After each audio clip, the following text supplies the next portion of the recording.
ఇప్పుడు స్నాక్స్ అంటే ఏవేవో చేసుకొని తింటున్నాం కానీ అప్పట్లో ఇలా ట్రెడిషనల్గా సర్వపిండి చేసుకొని తినేవాళ్ళం సాయంత్రం పూట. వేడి వేడిగా ఛాయ్తో తింటే ఆ మజానే వేరు. క్రిస్పీగా అక్కడక్కడ సాఫ్ట్గా చాలా టేస్ట్గా ఉంటుంది.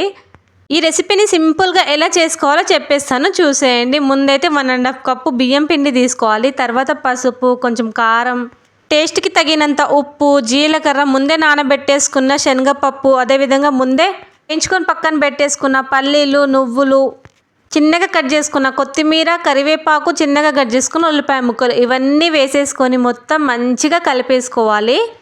ఇలా కలిపేసుకున్న పిండిలోకి కొద్దిగా వాటర్ని వేసుకుంటూ మంచిగా కలిపేసుకోవాలి. మనం చపాతీ పిండి కంటే కొంచెం సాఫ్ట్గా ఉండాలి. ఇంకా ఒకవేళ పిండి గట్టిగా ఉంటే మనకు ఒత్తడానికి రాదనమాట, కొంచెం ఇబ్బంది అవుతుంది. కాబట్టి ఇంకొంచెం సాఫ్ట్గా కలిపేసుకొని పక్కన పెట్టేసుకోవాలి ఈ పిండిని. నిజానికి చెప్పాలంటే ఈ సర్వపిండి అనేది ఎవరైనా చాలా ఈజీగా చేసేస్తారు. ఫస్ట్ టైం చేసినా కానీ చాలా పర్ఫెక్ట్గా చేసేస్తారు. ఇప్పుడైతే మందపాటి కడాయిని తీసుకొని దాంట్లో కొంచెం ఆయిల్ని స్ప్రెడ్ చేసేసుకోవాలి. చాలామంది చాలా ఎక్కువగా ఆయిల్ని వేసుకుంటారు కానీ ఇంత ఆయిల్ అయితే సరిపోతుంది. ఇప్పుడు ఈ ఆయిల్ని చేతితో మంచిగా స్ప్రెడ్ చేసేసుకొని దీంట్లోకి మనం ముందే కలిపి పెట్టుకున్న బియ్యం పిండిలో నుంచి కొంచెం పిండి ముద్దను తీసుకొని మొత్తం స్ప్రెడ్ చేసేసుకోవాలి చేతితోటి. ఈ పిండి అనేది మరీ లావుగా ఉండొద్దు, అలాగని మరీ సన్నగా ఉండొద్దు, మీడియంగా ఉండాలి. ఇలా స్ప్రెడ్ చేసేసుకున్న దీంట్లోకి మధ్య మధ్యలో అక్కడక్కడ చిన్నగా హోల్ చేసుకోవాలి. అప్పుడే మనకి మంచిగా కాలుతుందన్నమాట.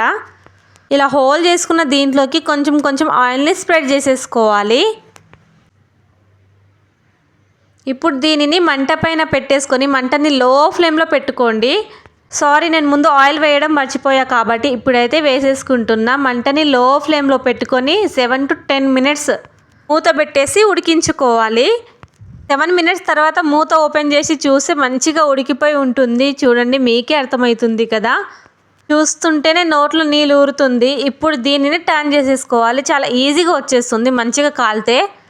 ఫస్ట్ టైం చేసే వాళ్ళకైతే టర్న్ చేసేటప్పుడు కొంచెం భయం వేస్తుంది కానీ చాలా ఈజీగానే వచ్చేస్తుంది. ఇప్పుడు సెకండ్ టైం కూడా ఇంకో సైడ్ కూడా మంచిగా కాల్ చేసుకోవాలి.